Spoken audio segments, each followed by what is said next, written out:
Happy Friday, Jays. I'm Caroline Crawford. And I'm Gianna Falardo. Today, Matt Walther will be giving us a sports update, and Delaney Tarpley will be giving us a snowy weather report.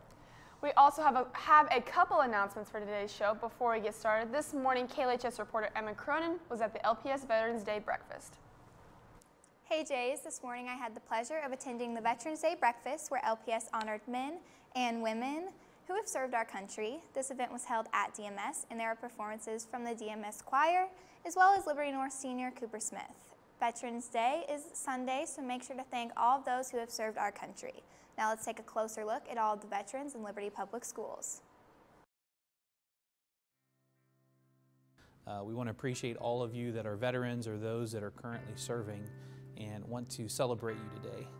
As a former history teacher, I love stories, and each of you has an amazing story to tell on your service to our community as well as your service to our country. I want to challenge you by asking you to share your story with those that are younger so they'll never forget the sacrifices that you and others have made in service to our country. Here in just a few minutes, you'll see a list of names that will scroll below that represent our Liberty Public Schools employees who are also veterans or are currently serving, and we want to take a moment to thank them. So on behalf of Liberty Public Schools, again, thank you for being here this morning, and God bless.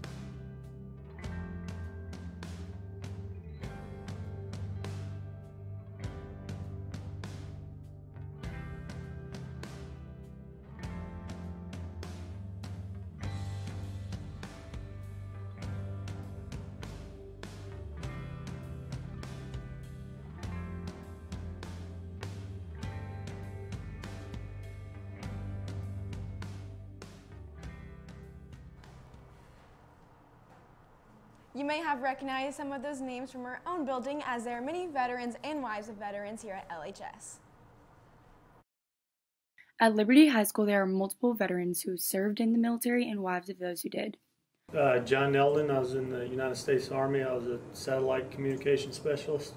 Hi, I'm Mr. Larson, and I started off in the Army Reserve for 5 years. I was a combat engineer, and then after 5 years I graduated college and moved off away from the unit and transferred into the Air Force Reserve, where I remained for 19 years. And with the Air Force Reserve, I was an engineering technician, and then moved my way up into an engineering superintendent position in charge of all the engineering. Multiple of those were stationed across the world.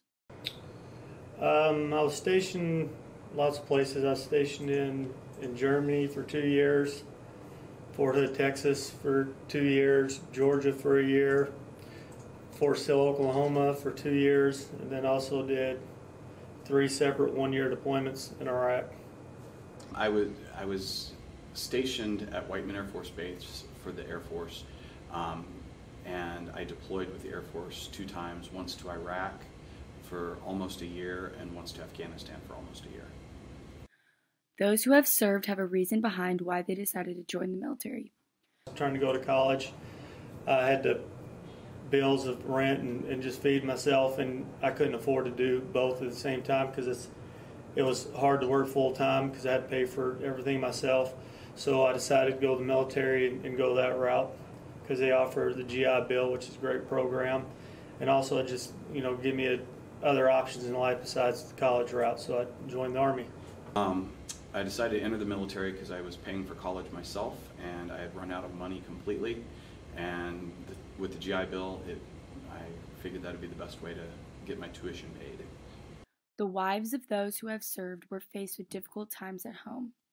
It was really hard having 2 young kids, but we made it work. Had to threaten with, I'm going to tell Dad, but yeah, it was a little difficult, but we made it work. He was deployed twice over those 32 years for year-long missions. Once was to Kosovo, another time was down to San Antonio, Texas.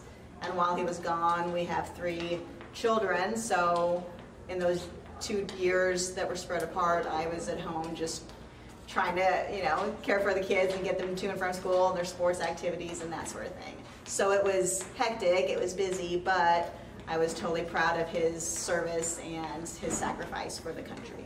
With Veterans Day coming up, don't forget to thank those who have served in the military. Reporting from KLHS, this has been Kennedy Corte and Caroline Crawford. Once again, thank you to all of our veterans. You are greatly appreciated. And speaking of being thankful, next week is the Be Thankful Spirit Week. Monday, dress up is USA gear, and Tuesday is Our City, so come decked out in KC gear, and Wednesday is Our Heroes, so come in your camo. Thursday is Our Future, so wear where you plan to attend college, and lastly, Friday's theme is Our School, so come in Blue Jay gear. Now for some entertainment, let's head over to the Friday's edition of Nate and Drew's Variety Show, Fat Arm Friday. You're watching the Nate and Drew Variety Show. Oh, didn't see you there. Welcome to Fat Arm Friday with Drew and Nate. This is the Jackhammer. This is Michael Phelps. This one is the Cam Newton. This is the Jumping Jack. This one's Cowboy. And this is the Double Cowboy. I call this one Hanging Monkey. To get jacked like us, you gotta use these exercises that we just showed you. This has been Fat Arm Friday with Nate and Chromac Dave. That doesn't even flow. Thank you, boys, but I think our arms are pretty bigger. You know, Gianna, I'm glad it snowed last night, but I'm a little upset we don't have a snow day. Me too, so let's head over to Delaney Tarpley for a weather update. Thanks, guys. Last night was so cold, and I know we were all hopeful for an early snow day, but it didn't snow quite enough. Even though I'm not much of a winter person, and I'm kind of upset we're at school today, I think we can all admit the drive to school this morning was absolutely beautiful. Today we have a high of 36 and a low of 17 with no chance of snow. The weekend will be pretty cold as well, as the highest temperatures will only be 45 degrees, and winter is here, so be sure to add a winter coat and hot chocolate to your shopping lists. That's all I have. Now let's get caught up with sports. Thanks, Delaney. Hey, Jays. The Liberty Swim and Dive team had prelims yesterday, and everyone swam great. Jays move up and are now seeded first going in the finals. Jays are in good position to not only trophy, but bring home the first ever state title for the swimming program. Best of luck, boys. In NBA news, the Milwaukee Bucks and the Golden State Warriors faced off last night. The Bucks came out aggressive and never lost that mentality, with the game ending in a total blowout. Final score being 134 to 111. Last night we had some Thursday night football action with the Pittsburgh Steelers crushing the Carolina Panthers. It's projected to be a close game, but the Steelers' offense could not be stopped, scoring 21 points in the first quarter and showing no signs of slowing down. Final score being 52 to 21. In case you haven't heard, Blue and White Night is tonight in the Field House, and it starts at 6. They asked for a $1 donation to the Jack Smith Scholarship Fund. That is all I have for you guys today. I will see you guys next week. Caroline? Thank you, Matt. Mamma Mia opened up this week. You may purchase tickets at the door online at the link below. Tickets are $5 for students and seniors. Adults are $10. Tonight's show is sold out, but there are multiple other performances available. The show runs through November 8th to the 15th at 7 p.m. with matinee performances Saturday, November 10th and 17th at 2 p.m. The box office opens at 6 p.m. and the house opens at 6:30 p.m. Now if everyone could please stand for the pledge.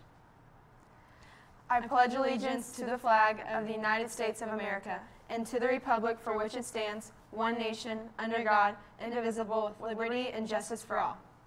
From KLHS, this has been Gianna Falardo, Matt Walter, Nathan Gray, Drew Mackey, Delaney Tarpley, Emma Cronin, and all of our amazing production crew.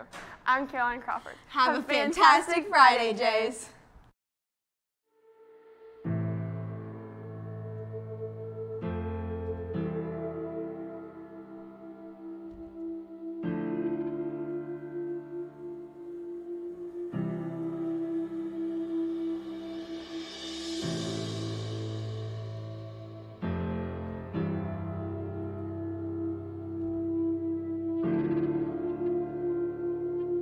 I haven't been myself recently. I suffer, with PTSD. It just won't go away for a long time. I hope that you think twice about what you are doing to this nation's veterans who are willing to die to protect this nation. If the Army asked me to go again, to be deployed again, I would absolutely go.